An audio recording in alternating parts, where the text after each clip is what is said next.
آج جماعتیں کیوں ٹوٹتی ہیں؟ جس جماعت کو دیکھو 10-10 ٹکڑے ہیں۔ کوئی جماعت چاہے وہ سیاسی ہے، چاہے وہ مذہبی ہے، چاہے وہ کوئی تحریک ہے، ہر جماعت میں افتراق اور انتشار، اور اس کی پہلی وجہ یہ ہے کہ اللہ کا ڈر دل میں نہیں، تقویٰ دل میں نہیں۔ اگر مشن کے ساتھ محبت ہو، اللہ کا ڈر ہو، دعوت کے ساتھ مخلص ہو، اور دعوت سے مقصد اپنی جاہ و جلال نہیں، دعوت سے مقصد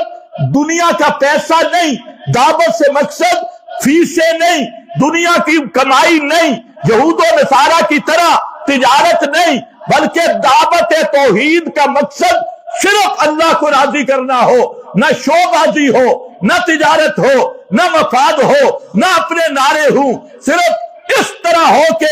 دعوت دے۔ حدیث میں آتا ہے کہ اس طرح اللہ کی توحید بیان کرو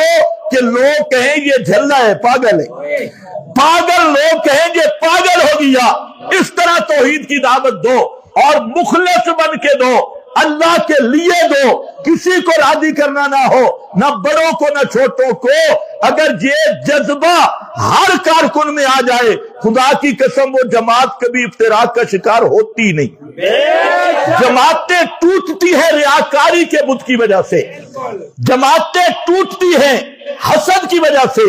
جماعتیں ٹوٹتی ہیں جب دین کی دعوت تجارت بن جائے، جماعتیں ٹوٹتی ہیں جب دین کو فیشن بنا لیا جائے، جماعتیں ٹوٹتی ہیں جب دل میں اخلاص نہ رہے، جماعتیں ٹوٹتی ہیں جب اللہ سے منہ پھیر لیا جائے اور مخلوق سے امیدیں لگائی جائے، پھر اس جماعت پہ اللہ کا عذاب آتا ہے اور اس جماعت کے ٹکڑے ہوتی ہے۔